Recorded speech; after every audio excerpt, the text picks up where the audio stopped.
திருமணம் செய்து கொள்வதாக கூறி மோசடி செய்த புகாரில் மாதம்பட்டி ரங்கராஜ் ஆஜராகி இருக்கும் நிலையில் 2.5 மணி நேரமாக விசாரணை நடைபெற்று வருகிறது.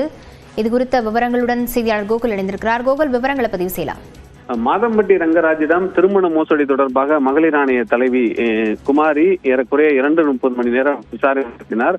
மாதம்பட்டி ரங்கராஜன் அவருடைய மனைவி சுருதியுடன் விசாரணைக்கு ஆஜராகியிருந்தார். இருவரையும், அதாவது புகார் அளித்த ஜாய் கிறிஸ்டியலா மற்றும் மாதம்பட்டி ரங்கராஜ் இருவரையும் ஒரே இடத்தில் வைத்து மகளிர் ஆணையத்துடைய தலைவி குமாரி இந்த புகார் குறித்து விசாரணை மேற்கொண்டார். ஏறக்குறைய 2:30 மணி நேரம் விசாரணையானது நடத்தப்பட்டது. விசாரணைக்கு பின்னர் அவருடைய தரப்பு வழக்கறிஞர் விசாரணைக்கு முழுமையாக மாதம்பட்டி ரங்கராஜ் ஒத்துழைப்பு அளித்திருப்பதாக அவர் தெரிவித்திருந்தார். மாதம்பட்டி ரங்கராஜிடம் இந்த புகார் குறித்து கேட்டதற்கு எந்தவித பதிலும் அளிக்கவில்லை.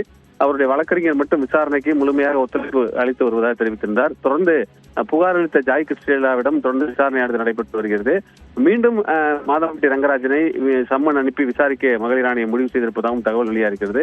2:30 மணி நேரம் இந்த விசாரணையானது நடத்தப்பட்ட நிலையில் முதற்கட்டமாக அளிக்கப்பட்ட புகார்கள் ஜாய் கிறிஸ்டியலா அளித்திருக்கக்கூடிய ஆதாரங்களின் அடிப்படையில் இந்த விசாரணை பெறப்பட்டு அவர் அளித்திருக்கக்கூடிய வாக்குமூலங்கள் பதிவு செய்யப்பட்டிருப்பதாக ஆணையத்துடைய தகவலாக இருக்கிறது. விவரங்களுக்கு நன்றி கோகுல்.